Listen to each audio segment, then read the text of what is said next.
autores e autoras influenciaram Dostoiévski? Que correntes foram importantes para a formação de Dostoiévski? Vamos nos lembrar de que Dostoiévski nasce no ano de 1821. Sua formação intelectual vai se dar tanto pela influência do cristianismo ortodoxo, e nesse sentido, a vida dos santos, as agiografias, a leitura da Bíblia, tudo isso influenciou muito o imaginário de Dostoiévski por intermédio da relação que o autor mantinha com a sua mãe. Muito importante essa dimensão do cristianismo ortodoxo. E eu diria para vocês que a Bíblia, que os livros judaicos e cristãos da Bíblia são fundamentais para nós compreendermos muito do imaginário de Dostoiévski. A figura de Jesus Cristo, a dimensão de um ser que consegue transcender o ego, que consegue estar para além do ego, na dimensão da compaixão, da solidariedade, sem ter pedras nos bolsos para se relacionar com os demais. Essa figura do psiquismo crístico, do psiquismo de Jesus Cristo, da sua dimensão de empatia, de solidariedade, de fraternidade para com os demais, foi muito importante para Dostoiévski construir, por exemplo, as personagens do príncipe Muishkin, protagonista do romance O Idiota, obra-prima do Dostoiévski. O Muishkin, fusão dostoiévskiana de Jesus Cristo e Dom Quixote. E também para o Dostoiévski construir o Alyosha Karamazov, esse monge a quem é dedicado o romance Os Irmãos Karamazov. É nessa medida que o primeiro texto, o texto mais basilar para a compreensão da obra de Dostoiévski, para a sua dimensão a filosófico-histórica de transcendência, de esperança, de ímpeto de reconciliação e de utopia, são os livros da Bíblia, e eu diria mais, sobretudo os 4 evangelhos: Marcos, Mateus, Lucas e João. Esses 4 evangelhos são fundamentais. Para vocês terem uma ideia, o capítulo mais seminal, ao meu ver, da obra de Dostoiévski, o capítulo A Lenda do Grande Inquisidor, que é o capítulo 5 do livro 5, Pró e Contra, do romance Os Irmãos Karamazov, é um capítulo que traz toda uma discussão histórico-filosófica em Dostoiévski a partir das 3 tentações a que Jesus Cristo é submetido pelo, digamos, espírito das trevas, o demônio, Satanás, o diabo, E essas 3 tentações a que Cristo é submetido no deserto estão descritas no Evangelho segundo Mateus, ou São Mateus, se você for católico ou católica e estiver assistindo a este vídeo. Então, uma primeira fonte muito importante para a compreensão da cosmovisão dostoiévskiana é a Bíblia. São os livros do Velho Testamento e do Novo Testamento, e eu focalizaria a leitura para a compreensão do universo de Dostoiévski nos Evangelhos. Basta dizer, importante dizer, que durante os longos anos em que Dostoiévski esteve preso na Sibéria, como justamente preso político, condenado a trabalhos forçados, o único livro a que ele podia ter acesso, ao menos oficialmente, era a Bíblia. E, aliás, é possível encontrar a Bíblia de Dostoiévski com trechos sublinhados no museu do autor, no Museu Casa do Autor, em São Petersburgo. Bom, isso colocado, além da influência do judaico-cristianismo numa vertente cristã ortodoxa, é importante sublinhar a influência tanto do socialismo utópico francês, e aí eu estou falando de Charles Fourier, de Proudhon, uma dimensão do socialismo utópico que queria trazer o Éden do céu para a terra. Ao invés de falarmos do assim na terra como no céu, falaríamos para o socialismo utópico, chamado utópico por Marx e Engels, para os quais supostamente havia o socialismo científico, que eles próprios batizaram. Proudhon e Charles Fourier traziam a dimensão da construção de falancérios, de novas sociedades, com fraternidade, com uma dimensão que poderia trazer novas bases para as relações humanas, com a influência do cristianismo. Ou seja, uma nova sociedade construída do céu para a terra, assim na terra como no céu não, assim no céu como na terra, trazendo o Éden para a terra. Socialismo utópico. Robert Owen, por exemplo, Charles Fourier e o Proudhon. Além disso, o idealismo alemão, né? As obras de Immanuel Kant, de Georg Hegel, de Fichte, de Schelling, de Schiller, Friedrich Schiller, além do Goethe, que não é propriamente do movimento do idealismo alemão, mas que produziu obras literárias fundamentais nesse sentido, são muito importantes para forjar esse imaginário dostoiévskiano. Imaginem vocês que, em boa medida, tanto o socialismo utópico quanto o idealismo alemão são laicizações desse espírito transcendental cristão, judaico-cristão, trazendo os universais, aquilo que eu vou chamar de universais imanentes para a reflexão daquela época. É como se tanto o socialismo utópico francês quanto o idealismo filosófico alemão quisessem, em meio à modernidade anticriacionista do Charles Darwin, com a sua teoria da evolução das espécies, com a dimensão da Revolução Industrial, que devolve o poderio econômico, político e social para a humanidade e traz o fogo prometeico do desenvolvimento de volta para as mãos dos homens e das mulheres, em contraposição ao teocentrismo medieval. Nessa época moderna sumamente antropocêntrica, é como se socialismo utópico francês e idealismo alemão quisessem trazer valores universais para a Terra, valores imanentes, como uma imagem de resgate daquilo que poderia restar de Deus, do movimento de Deus, como um movimento de melhoria da história e das sociedades. Quem quiser entender as esperanças imanentes de Dostoiévski, quem quiser entender a adesão do escritor ao movimento revolucionário de Petrashevski, ao Círculo de Petrashevski, a razão pela qual, né, ele acabou sendo preso justamente como opositor ao czarismo e à servidão na gleba, esse horror que só seria abolido na Rússia em 1861, precisa entender que o socialismo utópico francês e o idealismo filosófico alemão de um Kant, de um Hegel, de um Schelling, de um Fichte, de um Schiller, eram fundamentais para assentar uma dimensão de que Deus transpassava a história humana e para Dostoiévski nos encaminhava para a eternidade, para a vida após a morte, para a vida eterna, com os valores universais da bondade, do belo.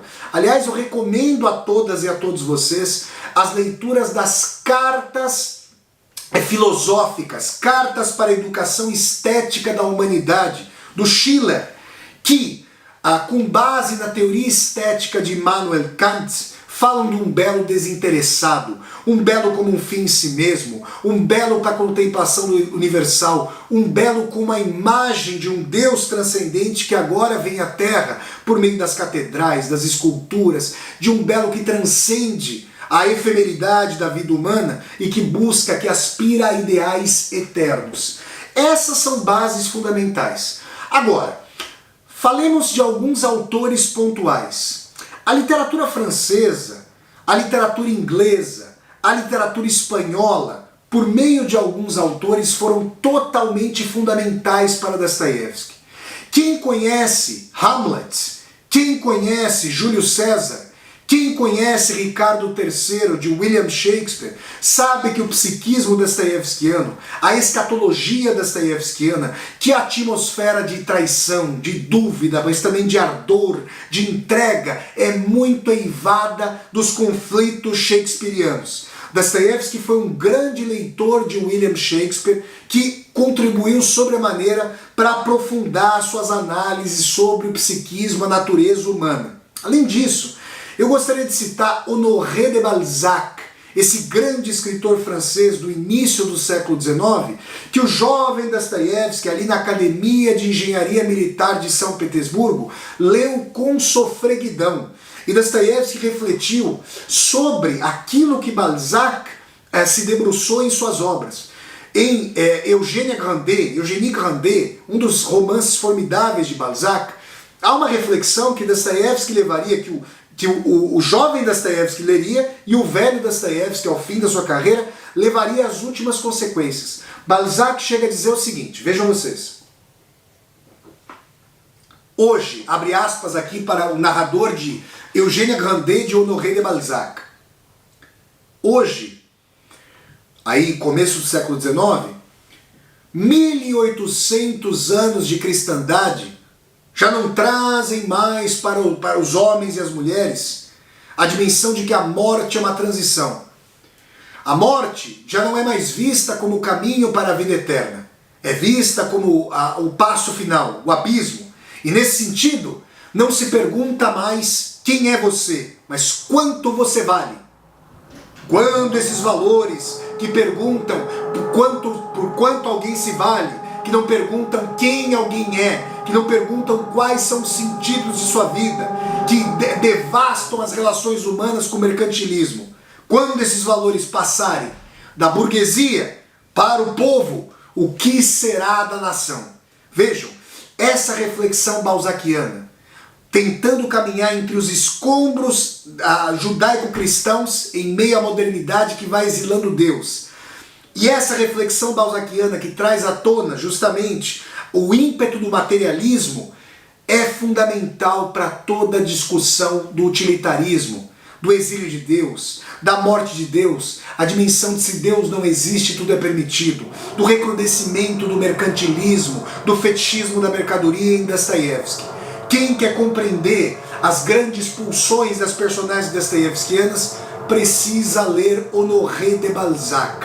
Ademais, Dom Quixote, essa grande personagem de Miguel de Cervantes, é simplesmente fundamental para entendermos um sonho judaico-cristão de manutenção dos valores nobres, dos valores judaico-cristãos, da ética e da honra antimercadológicas, com a palavra dada e irrevogável, para nós pensarmos em como o príncipe Muishkin foi erigido. Essa personagem que Dostoiévski queria ver como sumamente boa. Essas personagens, esses autores, mais o grande imaginário de Dante Alighieri. Porque, gente, Dostoiévski é um autor que não vê apenas o vale de sombras do inferno. Boa parte da obra de Dostoiévski é a angústia com base no exílio de Deus, na dimensão de que Deus está sendo exilado pela modernidade. Mas Dostoiévski não se esgota nessa medida. E é importante dizer que a obra de Dostoiévski como que perfaz toda a trajetória da Divina Comédia, dos círculos infernais e mais obscuros, justamente, das terras sombrias, das terras diabólicas do inferno, passando por um purgatório, daquilo que eu costumo chamar nas minhas análises sobre Dostoiévski de cicatrização do espírito, até o paraíso, até um caráter redivivo de céu. Se vocês forem ler o conto O Sonho de um Homem Ridículo, de Dostoiévski, de 1877, vocês vão perceber como a trajetória da personagem vai dos círculos mais infernais do suicídio até nesgas luminares de paraíso e céu, perfazendo toda a trajetória da Divina Comédia. Pastor, você citou aí uma série de tradições filosóficas, tradições sociopolíticas, alguns autores e obras pontuais que forjaram o imaginário de Dostoiévski. Então, você quer dizer que Dostoiévski foi fazendo suas próprias leituras, foi assimilando as compreensões desses autores e foi forjando o seu próprio caminho, costurando, suturando essas tradições e dando suas próprias respostas, claro que em diálogo com sua tradição histórico-literária? Sim. Para nós falarmos, eu falei aqui da influência ocidental sobre Dostoiévski, mas é muito importante mencionar que Dostoiévski é precedido por pelo menos dois grandes autores da tradição literária russa. Alexander Pushkin, aquele que é considerado o Camões da literatura russa, o fundador da moderna literatura russa, e Nikolai Gogol. Vale dizer que Dostoiévski, mais para o fim da sua vida, fez um discurso em homenagem a Alexander Pushkin, marcando a grandiosidade do poeta nacional russo e também mostrando as características de influência de Pushkin sobre sua obra. A comiseração pelos mais pobres, pelos aqueles que Dostoiévski chamaria de humilhados e ofendidos, uma modulação polifônica da linguagem, acompanhando ali os coloquialismos das classes populares. E vale também frisar a importância de Nikolai Gogol para Dostoiévski nos seus grandes panoramas de análise da sociedade russa de então, mas vale frisar aquilo que Dostoiévski marcaria como uma importante diferença entre sua obra e a obra de Nikolai Gogol. Quando Dostoiévski manda uma carta para o seu amado irmão Andrei, de quem era muito amigo, e Dostoiévski diz para Andrei que está lendo aí Almas Mortas, obra-prima do Nikolai Gogol, Dostoiévski marca uma posição que diz muito para nós sobre como ele percebia não só a obra de Gogol, mas também a sua própria obra. Diz Dostoiévski nessa carta famosa para seu irmão Andrei que Gogol era um grande panoramista, um grande construtor de panoramas da sociedade. Que Gogol operava nas suas caricaturas, nas suas ironias finas, com um grande panorama, um grande cenário, um grande horizonte da sociedade russa de sua época. Dostoiévski, por sua vez, ao invés de traçar grandes panoramas, grandes épicas, como por exemplo faria Lev Tolstói, gigante contemporâneo de Dostoiévski, Dostoiévski dizia operar com a lógica da análise, aprofundando o psiquismo, a natureza íntima de suas personagens. E disse Dostoiévski, por isso, a despeito de admirar Nikolai Gogol, disse Dostoiévski que, por isso, sua obra era mais profunda, a seu ver, do que a obra de Nikolai Gogol. Então percebam que Dostoiévski consegue se situar entre seus pares nacionais e entre as tradições ocidentais para justamente estabelecer aquilo que eu vou chamar de equilíbrio entre as duas mais influentes correntes do pensamento russo, a eslavofilia e as tendências ocidentalistas. Dostoiévski, seja filosoficamente, seja politicamente, é uma síntese dialética entre as tradições russófilas, as tradições do cristianismo popular, as tradições da eslavofilia do cristianismo ortodoxo, as tradições literárias de Pushkin e Gogol, e também um autor sumamente influenciado pela literatura francesa, inglesa, espanhola, alemã, pelo socialismo utópico francês, pelo idealismo filosófico alemão.